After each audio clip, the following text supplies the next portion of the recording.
It's our community. I'm Mary Davidson, and you're so welcome. I'm glad you're here because I have to introduce you to a man by the name, and I know you know him. His name is Denny Matthews, and he's the voice of the Royals, and he has been for a long time. How long? 30... 42. 42. That's a long time. That's a long time. It is a Boy, long time. is it ever. Too long? That's right. Bill James said this about you. He said, his voice has a pleasant timbre, which suggests a cheerful occasion. His inflection varies naturally, so it's neither falsely enthusiastic nor boring. That's very important. That is good. He has a dry, understated humor that drifts through much of his audience undetected. One cannot learn these things at a microphone. They are given. And I think that's very nice. Wow. Good for Bill, huh? Yes. That's very nice. Yeah. Now we just have to assume all that's true. Well, of course it is. Yes. And more. You might say that you have made a career as the voice of the Royals between 1969 and 2007. Everybody sat around and got gray hair together. What happened to 08, 09, and 10? Well, did you retire in 07? Not yet. No, you haven't retired yet? No, I've Still going? semi-retired. Let's put it this way. Okay. I started taking road trips off. In other words, for the first 40, I don't know, 39, 38 years, I did every game. And we're talking maybe 185. That's a lot. 190 with spring training That's counted. a lot. That's a lot. It's a lot of foul balls. So 4 or 5 years ago, Mary, I started to take off some road trips. So now instead of 185 games, it's closer to 135, 140. That's still. Well, that's a lot. That's not retired, is it? No. No, it's a long See, way. That's. You know, you and I don't know how to spell retired. No. Well, I don't know either, so I just keep on going. As my mother used to say, we just put one foot in front of the other, and we just keep moving. Yeah. So I think that, listen, So- but you've worn out 2 partners, and then you're working on a 3rd one now. yeah, and we're not everybody probably by this time. Yeah, no, I've had great partners. Bud Blattner was the first. Buddy Blattner, and then Fred White, and Ryan Lefevre, then Bob Davis. So we've mixed and matched. And Well, you were with Blattner the longest, or White? Fred, it turned out Fred was 25. Buddy with, let's see, I'm not very good at math, as you're going to come to appreciate. Good thing you don't do the statistics. Exactly. 69, and then Bud retired in 75. So that's only 6. That's 6 or 7, and then Fred Well, for 25. I think, you know, I read your book, and I assumed from the book that you miss Fred White a lot as a partner. all of the partners that I've had brought something different, which was great. I mean, it takes a year or two to assimilate your personality with theirs and vice versa. And it's an interesting process. And Buddy was more of a mentor. I was 24, so I was like my dad, working with my father. And he was wonderful because he taught me, he introduced me to all the people that he thought that I should meet and be introduced to all around the American League and some of the National League people in spring training. And he taught me how to set up and produce he'd say, we're producing a broadcast every night. We're sitting down for 3 hours and doing an extemporaneous speech. You think about that and do that 185 times. Make a speech extemporaneously. And it has for to 3 sound hours. like fun, too. And it has to sound like fun. It can't be boring, as Bill James said. That's right. And you have no idea what's going to happen. So as soon as it happens, you've got to cover it. Because on radio, and we've done both radio and TV, on radio, you're painting the picture. Television, the picture's there. You talk around it. Radio, you're painting the picture. Well, television provides the adjectives. Radio, you have to provide them. Exactly. And exactly. I think that takes a lot of practice, and even more for 2 people to do it together. Mm-hmm. So and as I say, you get to know the other person. And Buddy told me early in the going, he said, when we start, and this is back in March of '69, he said, I don't want you to think for 1 second that you have to sound like I sound. You don't have to do the game the way I do it. He said, when you do your innings, I'm going to kind of step aside. If you want to talk back and forth, we can do that. And we did from time to time. But he said, I want you to develop your own style, your own personality, the way you do the game. You do it the way you want to do it. He said, I'm not going to get in your way. And he was true to his word. And I thought that was wonderful. And when we wanted to talk, we'd talk. And it was never forced. If there are games sometimes that lend themselves to the 2 guys talking back and forth, and quite frankly, they're our games, if it's 2-1 in the ninth inning, you don't want to be talking back and forth about whatever. You want to stay on the game. Keep your eye on the ball there. Exactly, exactly. So it was a nice mix.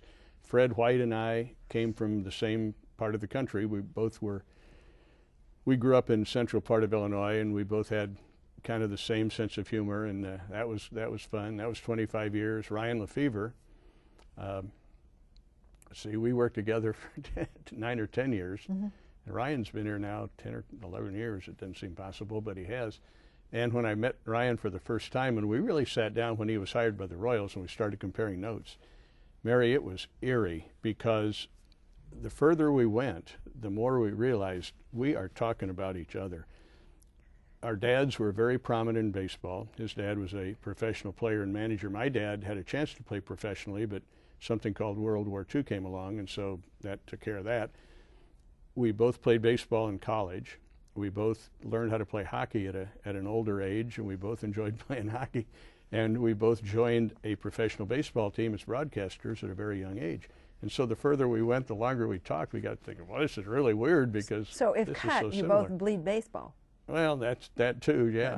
But it was very interesting just to see the similarities. Well, you have also received a very nice honor. You were the recipient of the Ford Frick Award in 2007.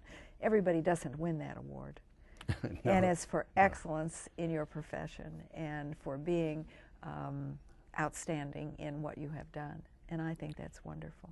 Well, thank you. Yeah, it was an amazing 4 days.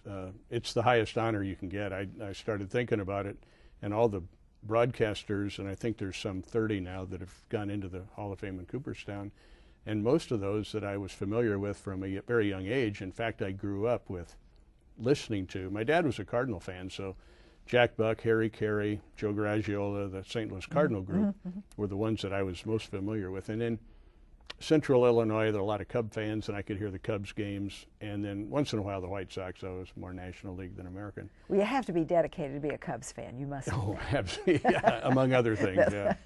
But so my learning process for this job, and I had no idea when I was 6, 7, 8, 10, even into college, I had no idea this is where I'd end up or what I would end up doing. Right. But unbeknownst to me, all the years of listening to baseball games on radio, I was learning. Life experiences stand us in good stead, Isn't that the Matthews. Truth? They do indeed. You know, in your career, you have worked with a number of general managers, starting with Cedric Tallis. Mm-hmm. He was the first. And you've worked with a number. Who was your favorite? Oh, Who do you think was the best? Well, let's put it that way. Not your favorite. Who do you think was the best general manager the Royals have had? Who would you pick? You know, each one had their own particular challenges. Well, you speak well of Dick Hauser. He was the manager. I'm talking about I'm talking about managers. I'm sorry. Oh, okay. Yeah, managers versus general managers. Yeah. Well, we're talking about general managers. Number one, general managers. Cedric Tallis was the first general manager, and then they went on through Joe Burke and John Sherholtz, Herc Robinson. All were, as I say, challenged for different reasons. Which do you think of was the best general manager? Well, Cedric Tallis got the Royals rolling right away because he made some wonderful trades with the National League. Royals started in '69. They were an expansion team in '69. Well, he brought Lou Piniella in here, did he? Lou Piniella, he made some wonderful trades, and the Royals, after 4 years, and that's a very short period of time in baseball, Royals were very competitive with the Oakland A's, who were at that time one of the premier teams in baseball. And it only took the Royals, let's see, here we go with this math again, 6 years not only to compete with the A's, but to go past them. Royals won the first division title in '76, and we're in the American League playoffs '76, 7, and 8. So that's in any term, sports terms. So one would have to speak very kindly then about Cedric Tallis. Cedric Tallis and all the others did really a terrific job. They had a wonderful owner, Ewing Kauffman, and then David Glass over the last few years. And those are the only two owners the Royals have had. Right. There was a gap in between. There was a chasm in between where the team was in limbo, so to speak. Yes. Well, they've also had some managers that were very good. Mm-hmm. Who would you pick as the best manager? That's impossible to say. Each and every one. Whitey Herzog taught the Royals how to win. That was in the mid-'70s. Joe Gordon was the very first manager. He knew he didn't have great talent, and he was a wonderful player himself, and he let the guys play. He didn't crowd the young players. He let them develop. Bob Lemon was a wonderful player, a great pitcher for Cleveland Indians. He was the same the way Joe Gordon was. Dick Hauser was more of a disciplinarian. Whitey Herzog probably was the best with regard to strategy. I don't think I ever saw Whitey Herzog get outmanaged.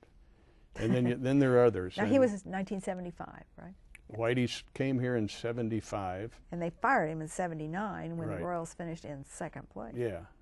How dare they, huh? How How dare dare you they? finish second? That's right. Yeah. That's right. That's right. Yeah. And you know, and it is true. What you're really saying is that everybody has a different fingerprint, and if they are good at what they do, the fingerprint is always different. But it's neither good nor bad. It's different, and sometimes it works, and sometimes it doesn't. Yeah. And I think I know that you said about Whitey Herzog that he was hands-on, hands-off. He was kind of fatherly. He you know, he nursed those players along, and he knew how to do it. And John Scherholz, the general manager, he chose people for pitching, defense, and speed. Right. And each of them is interested in something different. That's a Well, question mark. see, I know. it all kind of goes down the ladder because the general manager is beholden to ownership. Yes. He only has X number of dollars with which to work. The manager of the team is beholden to the general manager and the players that he's given. Now they work in concert; they all work together. I don't mean to imply that, but every team is different. Every team has its own personality. As you go through the year, the regular season begins April 1st. By the middle of May, you can kind of see a personality of a team personality, a team persona, which is interesting. Now you're talking about a team persona, but sometimes a team will have a star and then the team. That's not a good thing, I don't think. It depends on how the star assimilates himself with the other guys. Now, Royals have had one premier player in the Hall of Fame, George Brett. George Brett. He was a wonderful team player, but George Brett was so good in the clutch, in pressure situations. What does that do for the other guys? It kind of takes the pressure off them. So, hey, let George do it. That's an old expression, I think. And George really normally came through in the clutch. Not always. I mean, if you hit 300, you fail 7 times. 3 out of 10, you get a hit. You fail 7 times. So baseball is a tough game because there's a lot of adversity. How do you handle that adversity? That determines what kind of a player you're going to be. But George took pressure off all the other guys. So we had other wonderful players. It was a great team. And Whitey Herzog knew that with our big ballpark and Kauffman Stadium's playing dimensions are huge, so you need speed, especially in the outfield. And a lot of the American League teams at that time were not a fast team. American League was not a fast league. The National League was. So Whitey took the National League concept of speed and brought it to the American League and brought it to that big ballpark, and it worked out wonderfully. So he knew immediately, he identified what he had with regard to talent and what he needed, and he worked it all in beautifully, and the Royals won 3 straight division Was George titles. Brett one of the guys? Oh, very much so. Very much so. Oh, yeah. And they accepted him as Oh, one yeah. of the guys, not over to the side. Yeah, but he never appeared to be that. I mean, but they'd love to see him come up in the 8th or 9th inning with the game on the line. And as a result of that, they were able, they being the other 24 players on the team at the time, they were able to express their skills because they were playing without the pressure of being the guy. George was the guy. Yeah. They were just... And he was easy with that. He was okay. And when George, on nights where George wasn't having a good night, one of the other guys would. Yeah. Because they didn't have the pressure on them to be the guy. That's It really worked interesting. out pretty well. Let's move a little forward and talk about the 90s. John Scherholz departed. Ewing Kauffman died in 93. And David Glass came along in 2000. The first thing that well, let's talk about Ewing Kauffman as an owner. Talk about, how would you describe him as an owner, not necessarily as a person, but as an owner? He was terrific because Ewing was not a baseball guy. And it took a lot of his friends, business people around town, Les Milgram, Earl Smith, Charlie Truitt, go on, who were Ewing's friends and business associates to a degree. And they told Ewing, they said, Ewing, you own Marion Laboratories. Nobody knows what the heck Marion Laboratories is. You buy this baseball team and you'll get more publicity than you would believe possible. And so they kind of twisted his arm, and so did Muriel. Muriel was the one that twisted his arm enough. She said, oh, come on, have some fun, you old fogey. Just buy the team. You'll have a great time with it. He didn't know a lot about baseball, but he was really, really smart. And he learned about baseball in a hurry. Not that he was an expert, but his knowledge of baseball when he bought the team versus when he passed away in 92 or 3. He was a good businessman. Wonderful businessman. Yeah, and he told the guys, and it was really a stroke of genius on his part. He said, I'll buy the team. He was telling all his friends this. I'll buy the team if you'll do one thing for me. You get a lot of the business people that you know in town and go out and start selling season tickets. And they became a group known as the Royal Lancers, who did a wonderful job for the Royals selling season tickets for years and years. Isn't that something? Well, now in 2000, for $96 million, David Glass bought the team. And the first thing he did was cut the payroll. And he traded David Cohn, Brian McRae. He sliced the payroll in half, but he kept on trading. And he traded Johnny Damon, Kevin Appier, Jermaine Dye. What does that do to a team? Was that a smart thing to do? Well, as I say, every team has its own challenges. Yeah. The Royals' challenge is a small market team.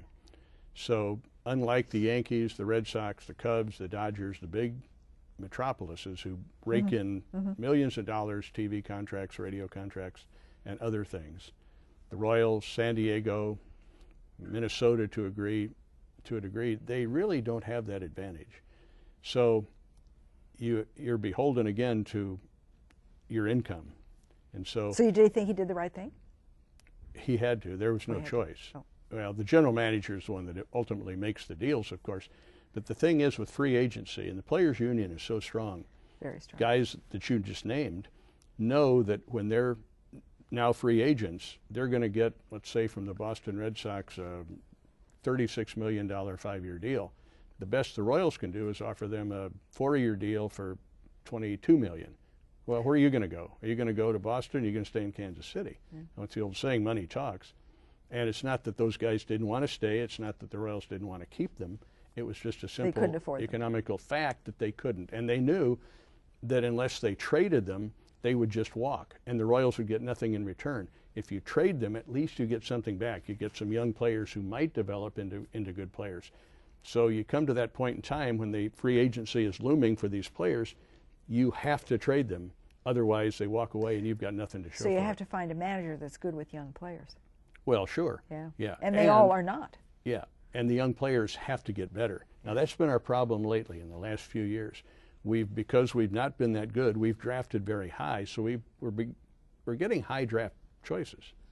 How much better are those high draft choices now than they were 2, 3, 4 years ago? Well, obviously not a lot. Not that much. No. So what happens if your young players don't get better? Well, the team isn't going to get better, That's right? right. And that's been the big problem. Do you think that the Royals should have moved to the National League when they had a chance in '97? Okay, I said a few minutes ago I grew up in the National League. Yeah. I enjoy the National League style of play.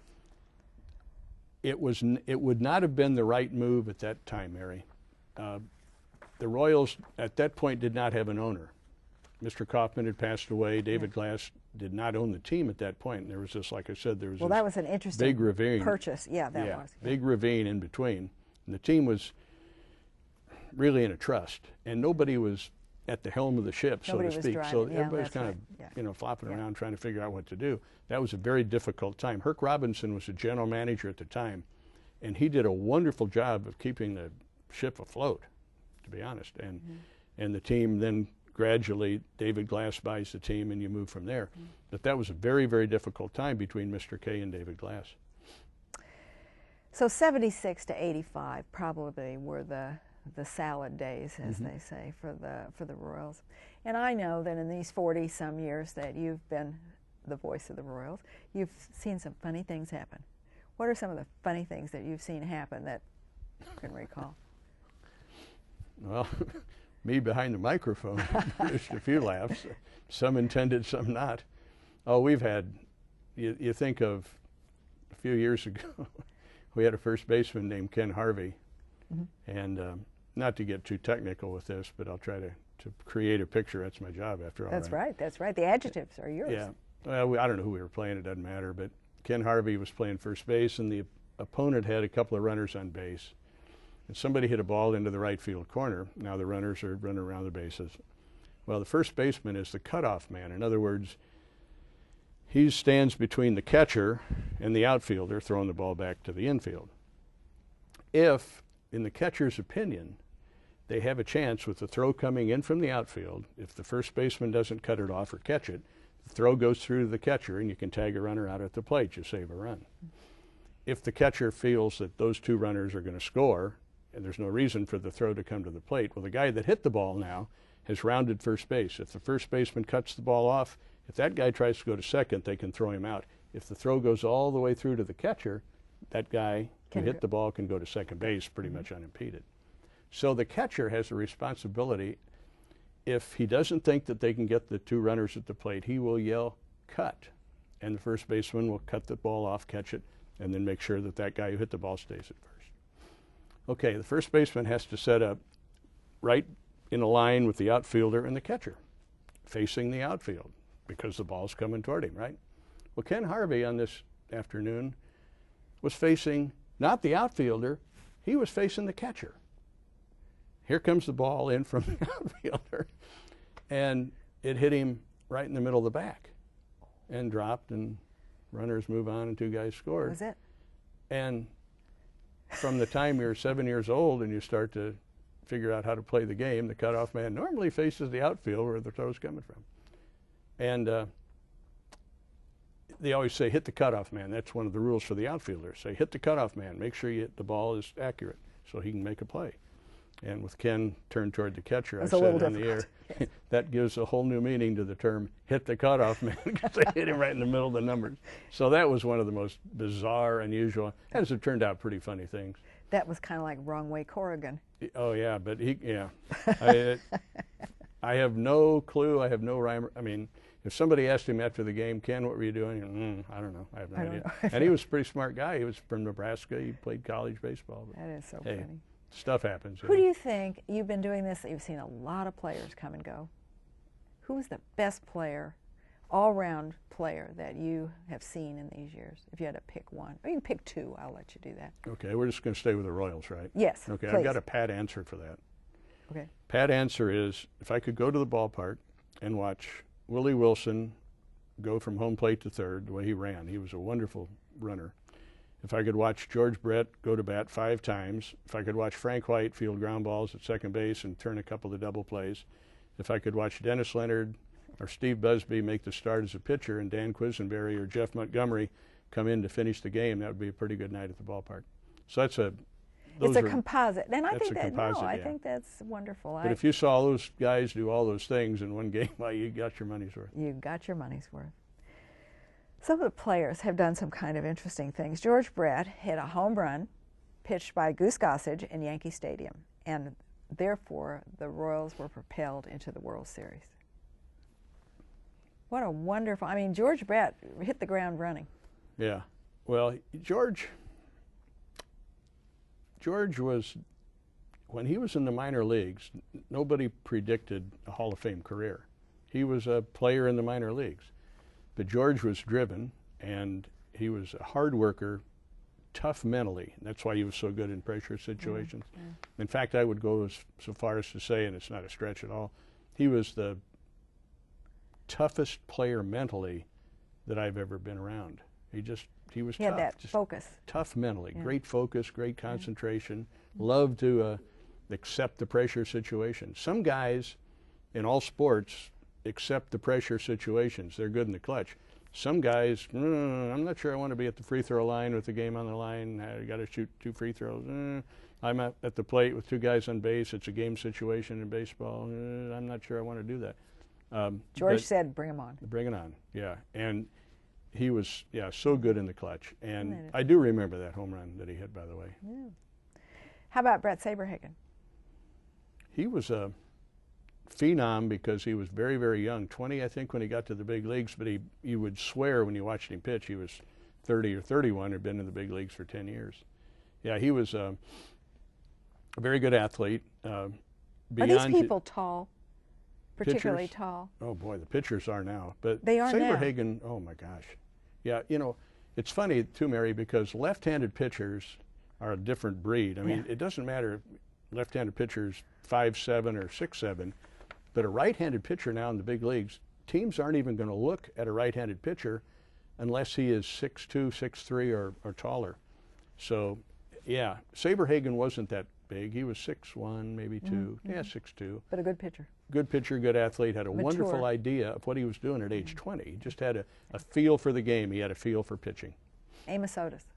He was very smooth and misunderstood by many. A lot of people didn't think he was playing hard, running hard, because, well, he was, because But you said you always got along with him. Yeah. Oh, yeah. Very much so. And he wasn't easy to get along with. That's what you said. But we were about the same age, and he kind of accepted me. I kind of accepted him, and he would say things to me that he wouldn't say to other people. But he was a wonderful player. He was a great base stealer, terrific center fielder. Sometimes these people are just put together right to be the athlete that they become, I think, yeah. Mentally and physically. Yeah, and you can tell, you can see athletes. I mean, just the movements and the motions that they go through. You can tell when a guy is smooth and feels good about the game he's trying to play, and other people are kind of awkward. And how about Dan Quisenberry? He was one of my favorite guys, because I called him a wordsmith. And if you have time, I can tell you a little story about Quiz. Do we have time? If we have, real quick. That's not a quick story. Oh, it's not a quick story. I'll tell you off air. Okay, okay. I think that you need to read Denny's book, Tales from the Royals. There are a lot of wonderful, wonderful. Let's go back. I want to hear about Dan Quisenberry. You do? Yeah. Okay. Read Denny's book, but I want to hear about Dan Quisenberry. Well, we would ride the bus, this is on the road, out to the ballpark every night. And as I say, Dan was a wordsmith. He loved to read. He wrote poetry. In fact, he's got some books of poetry. I thought maybe he'd have one of his books here. But we'd give each other a word for the night. And we're going to Detroit to a game one night. It was in April. It's colder than you know what. And the wind was blowing about 38 miles an hour, and the temperature was about 27 degrees. And I gave him the word of the night, gelid, G-E-L-I-D. That means extreme cold. Quiz came in the 8th inning and got the last 4 or 5 outs of the game. And then, of course, after the game, reporters gather around him, and somebody asked him about, his stuff on pitching on a cold night, and Quiz said, well, my stuff was okay considering it was such a gelid night. And he said that, you got 12 or 15 reporters who write words all the time. They're looking at each other. What did he say? What was that word he used? And Quiz, knowing his sense of humor, he just got a wonderful kick out of things like that. So he told me after the game, he said, boy, that was a great word. He said, I used it after the game and I fooled everybody. You've met some really interesting people. Oh, yeah. You Tons. really have. I had a laugh because you talked about Freddie Paddock. And Freddie Paddock was really short. Mm-hmm. And somebody said to him, well, you're the smallest player in the major leagues. He said, well, that's H of a lot better than being the smallest player in the minor leagues. Yeah. And Freddie had to overcome a lot of people that said, he's too small to play in the big leagues. That's the thing about baseball that's nice. You can be 6'8" or you can be 5'6". And if you can play, hey. Nobody cares. Nobody cares. They're going to find a spot for you. I think it's wonderful. And Al Gallagher said there are 3 things in my life I really love: God, my family, and baseball. And the only problem is once baseball season starts, I change the order around a little bit. Well, that's okay, because people enjoy the game. It's America's pastime. Think about it. You stop and think about this, Mary. Not everybody has played hockey. Not everybody has played football. But everybody, men and women, have played some form of baseball, right? When you're a kid, you play some form of baseball. Whether you're kicking a ball or playing softball or baseball, and everybody can identify with baseball. That's why it's such a fun game, and that's why it is America's pastime. It's a wonderful game, and I have to say thank you so much, Denny, for being with us. Read Denny's books; they're really good. Yeah, it's right, really a good because everybody loves. That's right. Everybody loves baseball, and Denny Matthews has taken us out to the ball game since 1969. And with him, we have relived the best of the Royals, our home team. So the voice of the Royals, Denny Matthews, it's been a real pleasure. And we all have enjoyed having you as a guest today on It's Our Community. We'll see you again soon. Thanks for being with us.